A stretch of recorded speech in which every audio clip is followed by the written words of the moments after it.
Bonjour et bienvenue, voici notre tour d'horizon économique, géopolitique et boursier. Nous sommes le jeudi 31 janvier et pour comprendre comment tourne la planète finance, c'est sur la bourse au quotidien et nulle part ailleurs.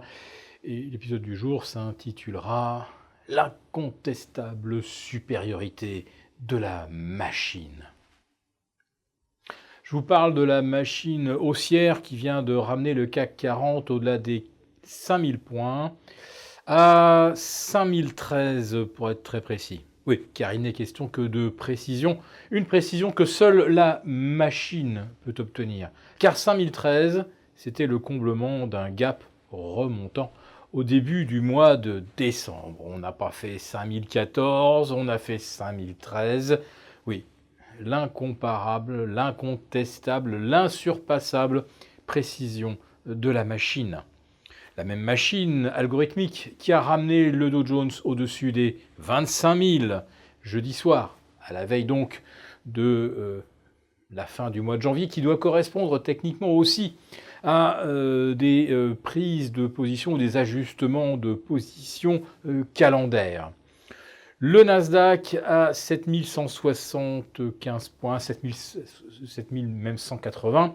Ça n'a l'air de rien, ça ne sonne pas aussi bien que 25 000, mais là aussi, c'est un ancien support parfaitement identifié, parfaitement rejoint par la machine. Alors, nous ne sommes pas surpris de voir ce mois de janvier s'achever sur une nouvelle hausse indicielle, puisque manifestement nous sommes depuis le 24 décembre dans un scénario de reprise en V, et que l'algo travaille de façon parfaitement symétrique par rapport au mouvement de correction du mois de décembre. On peut même rajouter d'ailleurs la fin novembre également. Alors, sur quoi s'appuie ce mouvement? Si on regardait du côté des fondamentaux, peut-être sur des bons trimestriels comme ceux de Facebook publiés hier soir. Facebook qu'on attend en hausse de 7% supplémentaire aujourd'hui.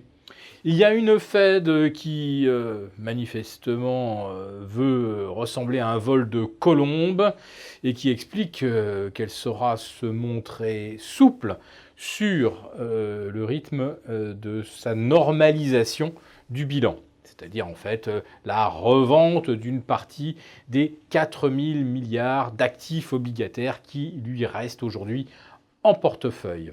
Alors c'est vrai qu'avec 1500 milliards de dettes supplémentaires par an, c'est pas le moment d'en rajouter 500 milliards de plus, comme ce fut le cas l'année dernière, puisque c'est effectivement ce que la Fed a remis sur le marché.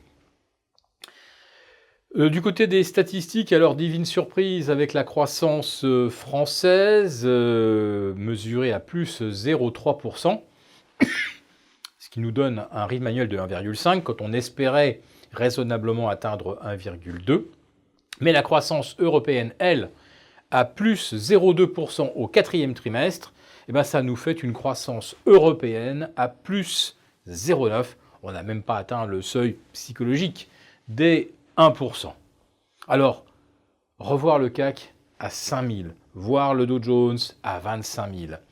Quand on a des indicateurs économiques aussi médiocres, ça prouve vraiment que c'est la machine qui a tout fait.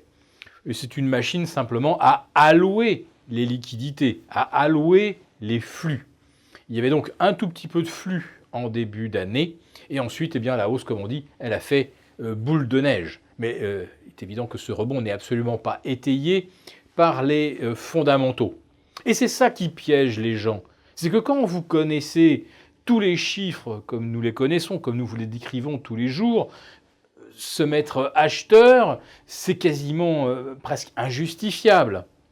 Et quand la hausse du marché défie l'entendement, à un moment, on n'a plus d'autre solution que de racheter un petit peu en panique parce qu'on ne comprend pas, mais on n'a pas le choix. En tout cas, les gérants, eux, n'ont pas le choix. Ils doivent respecter leur ratio d'allocation d'actifs. Donc voilà, c'est cette logique mécanique, c'est cette machine aujourd'hui qui continue de gouverner les marchés et sincèrement, machine insurpassable. Ce qui ne nous empêchera pas, nous, de préconiser la couverture des positions avec un CAC 40 repassé au-dessus des 5000, avec un Dow Jones à 25 000, avec un Nasdaq qui a effacé maintenant 60% du repli de l'automne dernier.